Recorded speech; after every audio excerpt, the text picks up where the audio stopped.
আসসালামু আলাইকুম। অনেকেই জিজ্ঞেস করেন, আপু নেট কাপড়ে কি সুই বা সুতা বা ফ্রেম ব্যবহার করলে ভালো হবে, বা কাপড়টা কি ছিদ্র বা ছিঁড়ে যায় কিনা? না, এই নেট কাপড়টা একটু শক্ত টাইপের হয়, বাট ঘন ঘন নেটটা থাকলে বেশি ভালো হয় কাজ করতে। বেশি বড় ফাঁকা হলে কাজ করতে একটু অসুবিধা। তো যাই হোক, আমি এখানে যেই সুইটা ব্যবহার করছি এটা হচ্ছে আপনার বেল কোম্পানির 7 নম্বর সাইজ অথবা 6 নম্বর সাইজের যে সুইটা, সেটাই ব্যবহার করতে পারবেন।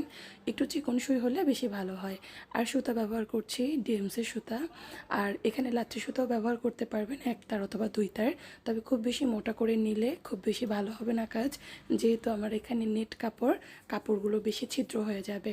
আর ফ্রেম অ্যাজ ইউজুয়াল আপনি যে কোনো ফ্রেম ইউজ করতে পারেন, তবে ব্যাম্বু ফ্রেম বা ফেন্সি ফ্রেমগুলো এই ধরনের কাজের জন্য দেখতে বেশি সুন্দর লাগে। এখানে আমি ফিশবন স্টিচ এবং হচ্ছে গিয়ে শার্টিন স্টিচ দিয়ে পাতার কাজগুলো করেছি। ফুলের কাজটা এখন আমি যেটা দিয়ে করছি সেটা হচ্ছে ক্যাস্টন রোজ। আর পাশে যে ছোট ছোট কলিগুলো দেখতে পাচ্ছেন, হালকা যে পিঙ্ক কালার শেডের, সেটা কিন্তু ক্যাস্টন রোজের একটা স্টিচ দিয়ে করা, আর মিডলে ফ্রেঞ্চ নট দিয়ে করা। সুতরাং আপনি ক্যাস্টন রোজ দিয়ে কিন্তু শুধু রোজ না, যে কোনো কলি সিস্টেম বা যে কোনো পাতা স্টাইলেও কিন্তু করতে পারবেন। একটা সেলাই শিখলে সেটা দিয়ে অনেক কিছু ভেরিয়েশন করা যায়।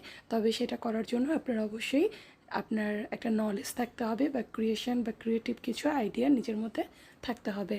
তো যেটা বলছিলাম, এখন থেকে পেজে বড় বড় লং ভিডিও দেওয়া হবে। যদি সাপোর্ট করেন বা পেজটি ফলো দেন, তাহলে অবশ্যই এই ধরনের ভিডিওগুলো আরও বেশি বেশি পোস্ট করব। আর না হলে কিন্তু লং ভিডিও দিব না। আর আপনাদের এই ভিডিওগুলো দেখতে কেমন লাগে অবশ্যই জানাবেন। যেহেতু লং ভিডিও দিলে আসলে শেখার কিছু থাকে, শর্টস ভিডিওগুলো দেখারই সৌন্দর্য, বাট শেখার ওরকম কিছু থাকে